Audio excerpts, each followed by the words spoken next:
Discovery channel पर। Crushed জামা কাপড় আয়রন করার সময় একটা ফ্ল্যাট সারফেস হলে বেশি সুবিধা হয়। সর্বপ্রথম আয়রনিং বোর্ডগুলো সাধারণ কাঠের প্যানেল ছিল, যার দু মাথা চেয়ারে বসিয়ে দেওয়া হতো। ফোল্ডিং লেগগুলো 1860-এর দশকে আসে, যার কারণে একটা একক স্ট্রাকচার জন্ম নেয়, যাকে সহজ কোথাও রাখবার জন্য কোল্যাপস করা সম্ভব হয়ে ওঠে।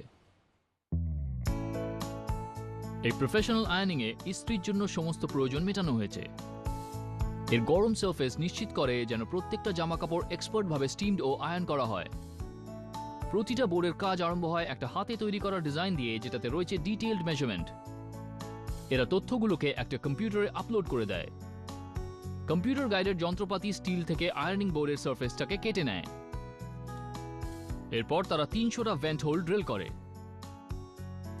একটা মেশিন প্লাস্টিককে প্রেসারের সাহায্যে গলিয়ে আকার দেয়। এটা এই কন্ট্রোল প্যানেল সহ 20টা বিভিন্ন পার্টস তৈরি করে। এই প্লাস্টিক এক মজবুত পলিকার্বনেট, যা আয়রনের তাপে এক্সপোজ হলে নষ্ট হবে না।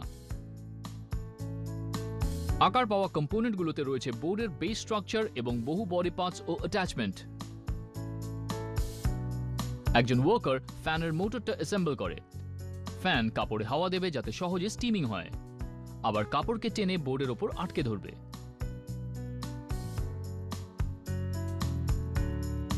সে ফ্যানের শ্যাফটটাকে বেস প্লেট ও মোটরের সঙ্গে যুক্ত করে।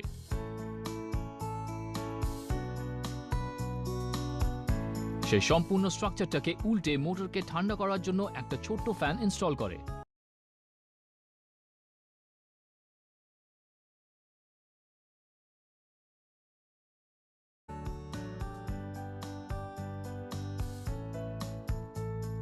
প্লেটের ট্যাপগুলোকে এর চতুর্দিকে বেঁকিয়ে সে জায়গাটাকে সিকিউর করে দেয়। এরপর সে ইলেকট্রিক্যাল কানেকশনগুলো তৈরি করে ও এর ওপরে সেই পারফোরেটেড স্টিল প্লেটটা বসিয়ে দেয়। তারপর সেই প্লেটটাকে বাদবাকি ইউনিটের সঙ্গে স্ক্রু করে দেয়।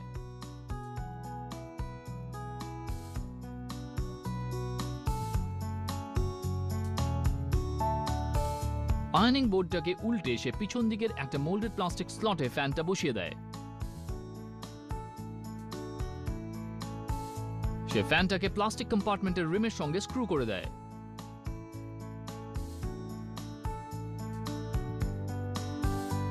পরের স্টেপে যাওয়া পর্যন্ত সে আয়রনিং টেবিলটাকে একটা র্যাকে রেখে দেয়। তৈরি হয়ে গেলে কর্মচারী সেন্ট্রাল বডি পার্টটাকে ফ্যান ও ইলেকট্রনিক কানেকশনের উপর বসিয়ে দেয়। সে আয়রনিং বোর্ডের শেষ মাথায় তারযুক্ত কন্ট্রোল প্যানেলটা অ্যাটাচ করে।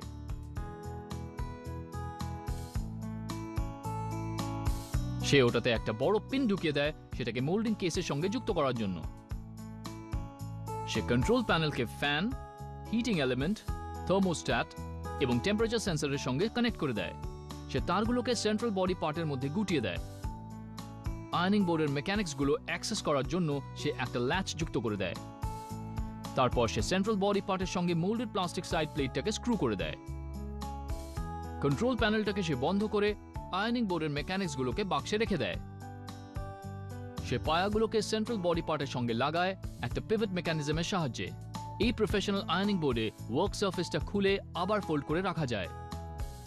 পায়াগুলো সবসময় স্থির থাকবে। সে পায়াগুলোকে মোল্ডেড প্লাস্টিক স্ট্রাকচারের সঙ্গে যুক্ত করে।